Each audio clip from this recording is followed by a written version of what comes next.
ಆಮೇಲೆ kidney care clear ಆಯ್ತಾ, ಆಮೇಲೆ ನೆಕ್ಸ್ಟ್ ಶುಗರ್ ಕ್ಲಿಯರ್ ಐತ್ರಿ, ಆಮೇಲೆ ನೆಕ್ಸ್ಟ್ ಏನಪ್ಪಾ ಅಂತಂದ್ರೆ ಲಕ್ವಾಲ್ ಕ್ಲಿಯರ್ ಆಯ್ತ್ರಿ. ಲಕ್ವಾಲ್ ಸಲ ಯಾವ ಪ್ರಾಡಕ್ಟ್ ಕೊಡ್ಬೇಕ್ರಿ? ರೆಸಲ್ ಡ್ರಾಪ್ ಮತ್ತೆ ಐಕ್ಯುಲೈಪ್. ಐಕ್ಯುಲೈಪ್ ಯಾವಾಗ ಯೂಸ್ ಮಾಡ್ಬೇಕ್ರಿ? ಆಮೇಲೆ ರೆಸಲ್ ಡ್ರಾಪ್ ರೀ ಮುಗುಳಿ ಹಾಕುದೇನ್ ಬಾಯಿ ಹಾಕುದ್ರಿ? ಅದು ಗೊತ್ತಿರ್ಬೇಕ್ರಿ, ಎಲ್ಲಕ್ಕಿಂತ ಇಂಪಾರ್ಟೆಂಟ್.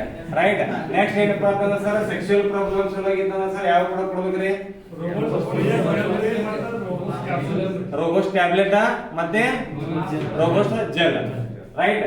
ಜೆಲ್ ಅದು ಪ್ರೈವೇಟ್ ಕೊಂಡು ಹತ್ತದು. ನೆಕ್ಸ್ಟ್ ಏನಪ್ಪಾ ಅಂದ್ರೆ ಟ್ಯಾಬ್ಲೆಟ್ ಏನೈತಿ ಅದ ಡೈರೆಕ್ಟ್ ತಗೋದು. ಬಿಸಿನೀರ್ ಇತ್ತಂದ್ರೆ ಬಿಸಿನೀರ್ ಜೊತೆ ತಗೊಂತೇಳಿ, ಇಲ್ಲ ಬಿಸಿ ಹಾಲು. ಓಕೆ, ಎರಡ್ ತರ ಯೂಸ್ ಮಾಡ್ತೀವಿ. ಯಾವಾಗ ಬೆಳಿಗ್ಗೆ ತಗೋಬೇಕು, ರಾತ್ರಿ ತಗೋಬೇಕ್ರಿ? ರಾತ್ರಿ ಬಲ್ಕೋಕ್ಕಿಂತ ಮುಂಚೆ 60 ತಾಸು. ಕ್ಲಿಯರ್ ಆಯ್ತಾ? ನೆಕ್ಸ್ಟ್ ಏನಪ್ಪಾ ಅಂದ್ರೆ ಲೇಡೀಸ್ ಸಲುವಾಗಿ ಸಮಸ್ಯೆ ಅಂದ್ರೆ PCOD ಪ್ರಾಬ್ಲಮ್ ಇತ್ತಂದ್ರೆ ಏನ್ ಕೊಡ್ಬೇಕ್ರಿ? ಎಸ್, ವುಮೆನ್ಸ್ ಕೇರ್ ಸಿರಪ್ ಮತ್ತೆ women's care tablet. Women's care ಯಾವಾಗ ಯೂಸ್ ಮಾಡ್ಬೇಕ್ರಿ? ಬೆಳಗ್ಗೆ 1 ಟೈಮ್, ಸಂಜೆ 1 ಟೈಮ್. ಲಿಕ್ವಿಡ್ ಐತದ. ಓಕೆ. ಮತ್ತೆ ನೆಕ್ಸ್ಟ್ ವುಮೆನ್ಸ್ ಕೇರ್ ಟ್ಯಾಬ್ಲೆಟ್ ಯಾವಾಗ ಯೂಸ್ ಮಾಡ್ಬೇಕ್ರಿ?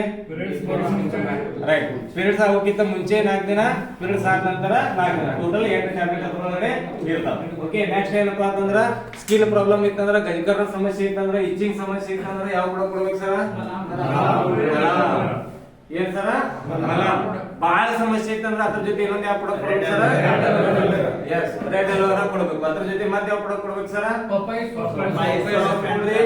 ಚಾರ್ಕೋಲ್ ಸ್ವಲ್ಪ ಕೊಡ್ರಿ. ಸ್ಕಿನ್ ಪ್ರಾಬ್ಲಮ್ ಸಲುವಾಗಿ 3 ಪ್ರಾಡಕ್ಟ್ ಕೊಡ್ರಿ. ಒಂದು ಸೋಪ್, ಇನ್ನೊಂದು ಏನಪ್ಪಾ ಅಂದ್ರೆ ಮಲಾಮ, ಇನ್ನೊಂದು ಏನಪ್ಪಾ ಅಂದ್ರ ರೆಡ್ ಅಲೋವೆರಾ. ಇದಾಗರ ನೆಕ್ಸ್ಟ್ ಎಲ್ಲಕ್ಕಿಂತ ಇಂಪಾರ್ಟೆಂಟ್ ಅಂದ್ರೆ ಏನ್ ಸರ?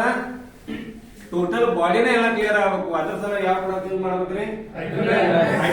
ರೈಟ್. ಸೊ ಇದ್ರ ಏನಪ್ಪಾ ಅಂತಂದ್ರೆ ನಾವ ಡೆಮೋ ಕೂಡ ಮಾಡೋಣ. ಸೊ ಇದ್ರೊಳಗಡೆ ಏನಪ್ಪಾ ಅಂತಂದ್ರ ಈ ಪ್ರಾಡಕ್ಟ್ ಇಂದ ಯಾವ ತರ ನಮ್ ಬಾಡಿಗೆ ಕೆಲಸ ಮಾಡ್ತೈತಿ ಇದು ನೋಡಕ್ ಏನಪ್ಪಾ ಅಂತಂದ್ರ ಇಷ್ಟು ಜಬರ್ದಸ್ತ್ ಇದೆ. ಬಟ್ ಅದು ತಗೊಳಿದ್ರೆ